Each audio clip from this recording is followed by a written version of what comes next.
Hello and welcome to the Neurospicy Travel Podcast. Join me on my adventures abroad where I embrace solo travel head-on. As a person with autism, I'd love to share my personal stories, insights and practical tips for other fellow travellers on the spectrum. In this episode, I'll be talking about my trip to Budapest in Hungary. I went here in November 2022, so about 2 years ago. It was a very cold month.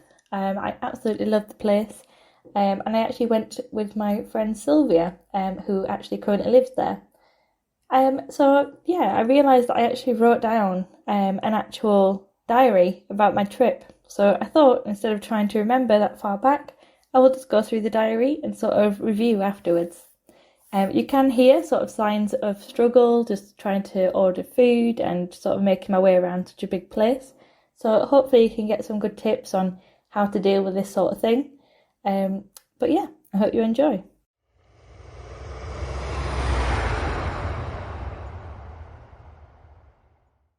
Okay, let's try this. After getting lost and slowly giving up on Google Maps, I aim somewhere else for breakfast. Best thing is that I get to find the names of the huge buildings I pass, like St. Stephen's Basilica, and getting some history in me. I'm currently sat in Bluebird Cafe across from Rumborg Street Synagogue, also beautiful and very orange indeed. Waiting for my French toast with cheese and ham. Having worked out the menu and the hoof to GBP, I was happy to go in and revise the menu all over again. Note to self, divide price by 460 to work out pounds. What a beautiful place. Parrots painted on the walls and the staff bubbly zooming around. It's full of eco-warriors here. Special milks, green smoothies, definitely Australian. My latte came, bloody huge. I'll be walking around buzzing for half a day now probably. Jesus, that's good. Back on the road, an hour and a half to burn before I meet Sylvia. See what's here. Walking around, people in groups stand taking pictures. I think, ooh, this must be important. So I take a picture too. I wander off researching what the bloody hell that was. Turns out it's the István Orkney Theatre. Not something I was too fussed about, but looked nice and had the sweetest street bookstore in a little wagon. I'll avoid following people like sheep now. They probably have no idea either. Heading towards the Budapest Ferris wheel through the little shops bursting with Christmas decorations. Nutcrackers everywhere.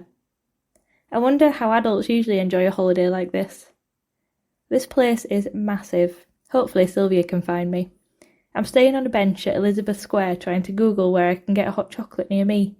I don't want to waste steps I don't need to take. Quick note, almost slapped on the head with wet bread from Conniving Pigeon. Cute birds here though. Lunch.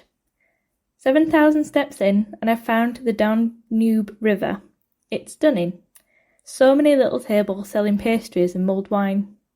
I would get so fat living here. The smell is wonderful, starting to feel festive now. Sylvia is on her way. I'm taking another rest before my legs buckle in the cold. 2 degrees and I'm walking around with a dribbly nose with my huge coat on.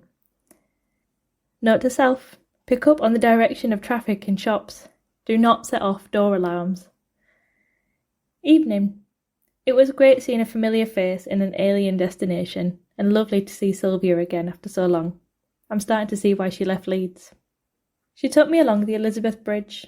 The views were stunning on the St. Gerard Sagredo statue. People were hanging half over a mile in the sky looking down. We walked towards the Castle Garden Bazaar, up hills and more hills, and luckily an escalator that took about 5 minutes to the top.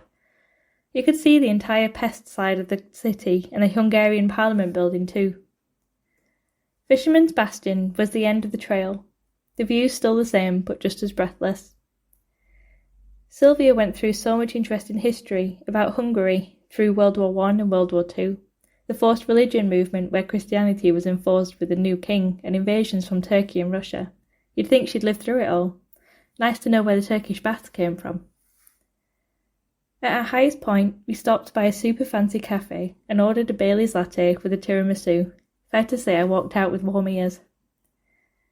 More walking and many more views. We followed some music and an old man with a huge fancy moustache who was singing at the top of his voice to an old vintage music player that he'd had to wind up manually. I took a video and gave the guy almost all the change I had in my pocket. I popped it in his little golden monkey box attached to the machine. The best part was him tipping his top hat to me to say thank you. Cool man. After our descent to normal ground and crossing back over the river by bus, we walked through crowds finding huge, vibrant sweet shops, basically for adults, full of chocolate-covered nuts and spices. The price was based on the weight of the bag. I knew this would be dangerous. After almost needing a loan out for the weight of my bag, I get the best bits to bring home to Simon and wrapped everything up so that I wasn't tempted to pinch any. It gets to about 4:30 and I'm basically withering away, almost 20,000 steps in, and barely eaten all day. We end up eating at Tom Yum, a really fancy Thai restaurant along the high-class retail street. It was beautiful, full of plants and tiny plates. I managed to eat with chopsticks without embarrassing myself and ordered beef dumplings to share, a green curry with jasmine rice and a side of strange egg noodles. Sylvia swore by them, and of course we got a beer. I couldn't believe the bill. My half only set me back by £14.78. The prices here are insane. Our food finally settled, and back on our feet we headed to Stifler Has, a nightclub or sports bar, as recommended by Simon on his recent visit. It was pretty quiet, which made ordering drinks much easier. The bar staff couldn't speak English but seemed to understand me okay. We headed upstairs to play pool.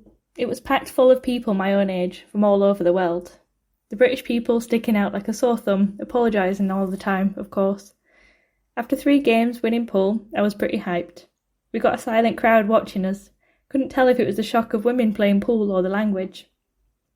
Absolutely done in, the day came to a slow end, walking through dark winding streets with orange lanterns leading our way back. Sylvia walks me to my studio and we part ways. Until tomorrow.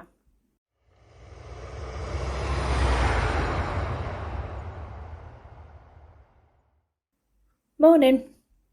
After being awoken by immense heat in the room, I wobble down the stairs in my studio and look for water. I have just over an hour to get ready for the Marché de Productos de Simple de Limanche today, which is a farmer's market in the Ruins Bars not far from here. That should do nicely for breakfast. New target. Use as much physical cash as possible for the last 2 days. So today's tasks, before meeting Sylvia, are to find the shoes of the Danube Bank.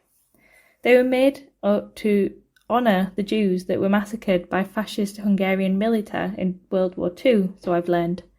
They were shot into the water, leaving their shoes behind. What a harrowing thought. It's currently 1 degree. It would look lovely here in the snow. Everything I had planned shot out of the window. The Ruins Bars were stunning, though filled of plants, art and graffiti. They only sold sauces and honey, so I had to venture out soon after to find food. Skip forwards 2 hours, and I ended up in McDonald's, not being able to understand a word or even find the queue. A woman came to speak to me in Hungarian, and she looked confused that I wasn't answering. I've never run out of a restaurant so quickly. I stood and took breaths outside and continued on my trip to find breakfast at 10 a.m. I ended up in Burger King. Not my preference, but I'm so glad that they had English options on the self-service machines. I had a bacon and egg burger with mayo and a tea. I was presented with a box to pick my own fruit tea bag, which was sweet. Half an hour to meet with Sylvia. We planned to go to the Museum of Fine Arts and try to find the Turkish baths. Definitely out of my comfort zone, but let's see how it goes.